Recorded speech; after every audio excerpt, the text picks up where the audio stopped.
lulusan STM itu dapat keluar human magic-nya ya. Dapat eksploitasi dalam dirinya bisa keluar. Mungkin nanti akan dijelaskan lebih lanjut oleh pemateri-pemateri selanjutnya. Untuk berikutnya kami panggil Dr. Asriana untuk menyiapkan materi selanjutnya. Kepada beliau kami persilakan. Dr. Asriana untuk menyiapkan materi selanjutnya. Kepada beliau kami persilakan. Baik. Bismillahirrahmanirrahim. Assalamualaikum warahmatullahi wabarakatuh. Alhamdulillah. Bapak Ibu, sore ini saya diminta untuk 10 menit sharing pada Bapak Ibu di depan para pengusaha dan pelaku bisnis yang sukses dan berencana untuk sukses terus. Mohon tidak kecewa karena saya dosen, jadi bukan pengusaha sebagaimana yang Bapak Ibu jalani. Meskipun saya punya usaha tapi tidak sebesar punyanya Pak Asmuni. Oke. Terima kasih. Oke, sebentar. Saya naik sendiri ya. Oke. Bapak Ibu, tadi kita sudah diingatkan terus-menerus oleh Coach Fahmi bahwa bisnis itu urusannya dengan profit dan human, begitu kan? Tidak ada bisnis yang tidak ada hubungannya dengan manusia. Kita melayani manusia dan kebutuhan manusia, dan maka kita perlu mengetahui bagaimana manusia itu beroperasi dalam hidupnya. Maka penting sekali kita memahami tentang manusia, tentang customer kita, tentang tim kita, tentang diri kita sebagai leader atau sebagai apapun. Oke, karena kalau kita bicara profit, maka kita juga pasti akan bicara bagaimana kualitas pelayanan kita, bagaimana kualitas produk kita, bagaimana kita mengirim pesan melalui produk dan pelayanan kita. Nah, oleh karena itu penting sekali, salah satu aspek yang perlu diurusi, bahkan yang juga utama, banyak sekali disampaikan tentang mengurusi manusia. Nah, indahnya adalah bahwa manusia itu punya semua sumber daya yang dibutuhkan. Kita hanya perlu mengaksesnya, memperkuat, dan menyelaraskan dengan kebutuhan kita. Tadi CF bolak-balik berkali-kali mengatakan tentang alignment. Bagaimana kita selaras. Karena ketika tidak ada keselarasan, pasti akan ada bencana, pasti ada gangguan. Karena saya psikolog bidangnya, saya S1 psikologi, S3 psikologi, S2 saya manajemen sumber daya manusia, maka akan ada banyak gangguan, kerusakan, baik hubungan antar manusia atau manusia dengan dirinya sendiri ketika tidak ada keselarasan pada 3 aspek ini. Aspek itu tadi juga disebutkan bahwa manusia itu kan terdiri dari, saya bahasa Inggris saya juga masih belajar Pak. Ya, meskipun S3 saya dulu biduren hanya untuk membaca jurnal internasional. Sampai saya kursus bahasa Inggris hanya untuk bisa membaca jurnal internasional. Oke, jadi body, mind, dan soul.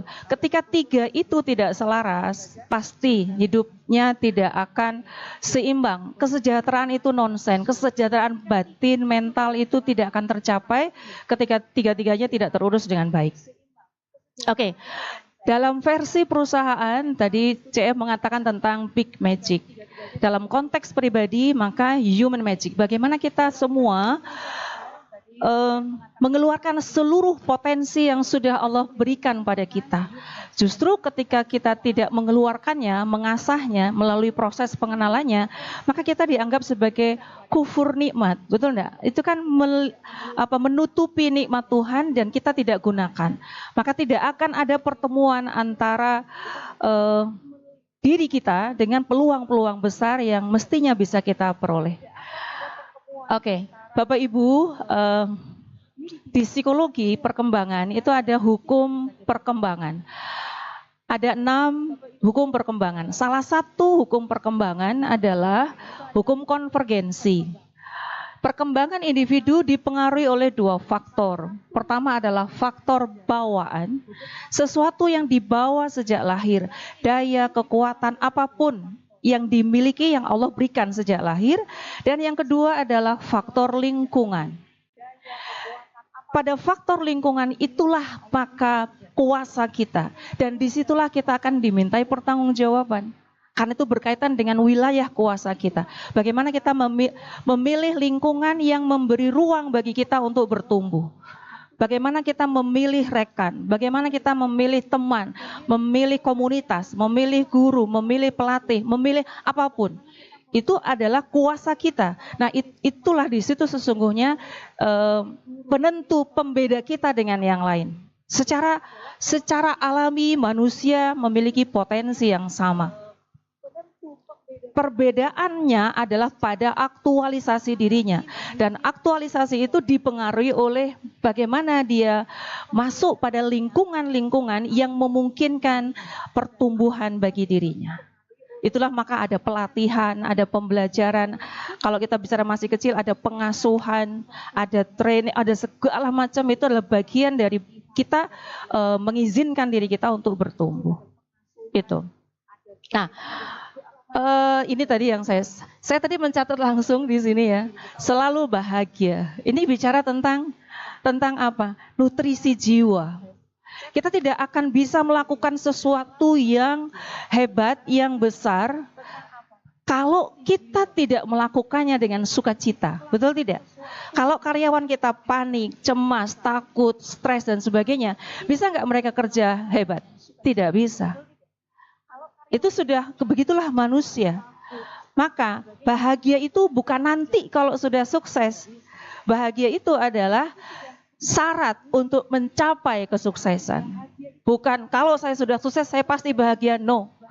Indikatornya pasti berbeda-beda terkait dengan kesuksesan. Betul tidak?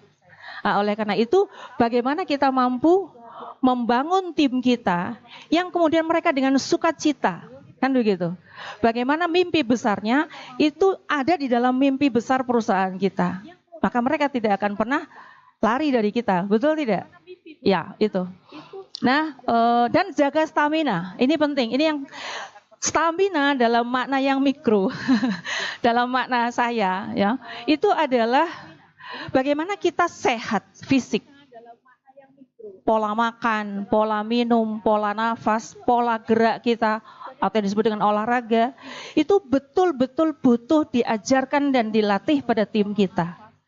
Bapak Ibu, apa penghubung antara fisik dan jiwa kita? Apa penghubung antara fisik, tubuh fisik kita ini dengan jiwa kita?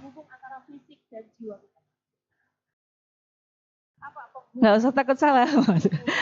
Penghubungnya adalah nafas. Ketika Bapak Ibu nafas, ya, Bapak Ibu coba perhatikan. Tidak ada orang di dunia ini yang marah dengan nafas yang lambat. Tidak ada. Mereka yang marah itu pasti dengan nafas yang pendek-pendek, tersengal-sengal, betul? Otot-ototnya mengeras dan sebagainya. Maka ini bagian juga yang perlu dipaham atau diajarkan, dilatihkan. Ya kan? Kenapa kalau badan kita sakit, maaf usia sekian, sudah maaf kena diabetes, sudah jantung, sudah pasang ring, langsung pegang hidung. Sudah apa, kita nggak akan bisa mencapai mimpi besar kita. Tidak akan bisa. Maka maka perlunya kita memperhatikan stamina. Bapak Ibu, bulan ini saya 55 tahun. Ngajar saya di Unhas. Pagi saya berangkat 2,5 jam, saya setir sendiri. Jam 8 saya tidak pernah datang terlambat. Saya ngajar jam 8, Bapak Ibu boleh cek di mahasiswa saya, sejak 2016 sampai sekarang. Saya tidak pernah sekalipun datang terlambat kecuali ada bencana. Serius. Ya. Jadi dan kalau pulang saya membutuhkan waktu 3 jam. Kenapa? Karena padat dan seterusnya. Kadang, di awal-awal dulu kalau saya lelah saya tidur di depan pom bensin, di Indomart dan sebagainya. Oke, saya tetap sehat. Karena saya mengizinkan diri saya sehat. Jadi fokus kita bukan pada sakit, tapi bagaimana saya sehat. Saya mimpi hidup sampai 88 tahun Bapak Ibu. Oleh karena itu sekarang saya makannya 2 kali sehari, minumnya 3,5 liter sampai 5 liter, dan low karbo. Nah mestinya begitu. Saya niru Pak Gatot, Pak Jarot. Oke. Jadi ayo kita mulai dari maka nanti semuanya akan berubah. Jadi kita nggak bisa hanya fokus pada salah satu bagian dari ini. Begitu. Oke. Nah, masih ada waktu? Boleh? Oke. Kalau masih ada waktu saya teruskan. Kalau enggak saya skip. Baik, Bapak Ibu, kalau kita bicara tentang kinerja, baik kinerja individu maupun kinerja tim, kalau kita bicara kinerja itu kan sebenarnya kita bicara tentang perbuatan gitu ya, bentuk dari apa yang kita lakukan, lalu kemudian ucapan-ucapan, narasi-narasi kita. Bapak Ibu tahu bahwa ini semua adalah cermin dari apa yang ada di dalam diri kita, pikiran dan perasaan kita. Maka kalau kita ingin memperbaiki output, sesuatu yang tampak, perbuatan, tindakan, kinerja dan sebagainya, maka yang perlu diperbaiki adalah ada di dalam diri, nggak di mana-mana. Begitu. Kalau badan kita tidak sehat, itu pasti karena, kan sudah jelas, bukan karena makanan di luar, bukan karena apa, bukan. Karena keputusan makan kita yang salah. Kan bisa begitu, kan? Dan itu wilayah kuasa pada kita. Oke. Nah, rumusnya begini sebetulnya. Saya tampilkan semua dulu karena ini bukan forum untuk yang panjang. Jadi sebetulnya adalah yang kita perbaiki adalah peristiwa-peristiwa yang kita hadapi. Perkataan kita itu adalah cermin dari makna yang kita berikan. Dan perbuatan kita juga demikian. Dan perbaikannya itu ada di mana? Meaning ini. Meaning ini lahir dari proses berpikir. Dan proses berpikir itu berkaitan dengan mindset. Apa isinya mindset? 16 ini paling tidak. Jadi kalau kita ingin memperbaiki kinerja karyawan dan sebagainya, 16 ini Pak tinggal diidentifikasi. Jangan-jangan dia seperti itu karena pengajaran yang pernah diterima begini. Jangan-jangan dia seperti itu karena nilai-nilai yang dipegangi seperti itu. Jangan-jangan dia seperti ini karena trauma yang dia miliki, karena keyakinan, karena apa dan seterusnya. 16 ini bisa dipetakan. Saya kira itu Bapak Ibu, terima kasih atas kesempatannya. Dan tantangannya memang bagi para leader adalah menghadapi mekanisme pertahanan diri dari individu-individu yang ada di lingkungannya. Cerita tentang ini panjang. Terima kasih. Assalamualaikum warahmatullahi wabarakatuh.